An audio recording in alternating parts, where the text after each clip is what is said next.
Investment আর trading দুটি capital মার্কেটের অবিচ্ছেদ্য অংশ, কিন্তু এদের উদ্দেশ্য, কৌশল এবং মানসিকতা সম্পূর্ণ ভিন্ন।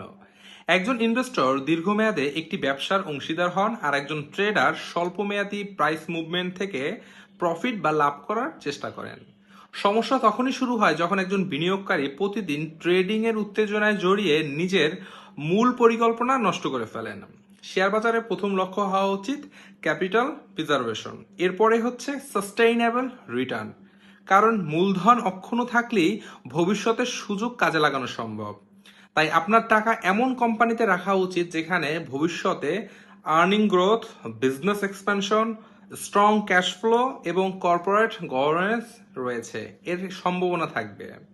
একটি ভালো কোম্পানি সময়ের সঙ্গে সঙ্গে সম্পদ তৈরি করে, আর একজন ধৈর্যশীল বিনিয়োগকারী সে সম্পদ সৃষ্টির অংশীদার হন। অন্যদিকে অতিরিক্ত ট্রেডিং অনেক সময় বিনিয়োগকেই ঝুঁকির মধ্যে ফেলে দেয়।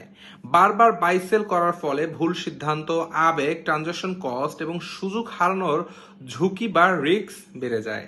বাস্তবতা হচ্ছে কিছু মানুষ আমাদের মধ্যে আমরা রয়েছি যারা প্রতিদিন ট্রেড করতে না পারলে অস্বস্তির মধ্যে পড়ে যায়, কিন্তু এই অতিরিক্ত অ্যাক্টিভিটিস বা অতিরিক্ত সক্রিয়তায় দীর্ঘমেয়াদে তাদের পোর্টফোলিও গ্রোথের সবচেয়ে বড় বাধা হয়ে দাঁড়ায়। মনে রাখবেন, শেয়ার বাজারের সফলতা আসে সবসময় বেশি ট্রেড করার মাধ্যমে নয়, বরং সঠিক কোম্পানি নির্বাচনের মাধ্যমে। আমাদের দীর্ঘমেয়াদে সম্পদ গড়তে চাইলে প্রতিদিনের দামের ওঠানামার চেয়ে ব্যবসার ভবিষ্যৎকে বেশি গুরুত্ব দিতে হবে। কারণ শেষ পর্যন্ত বাজার পুরস্কৃত করে সেই সকল বিনিয়োগকারীকে যিনি ধৈর্য ধরে মানসম্পন্ন প্রতিষ্ঠানের পাশে থাকতে পারে।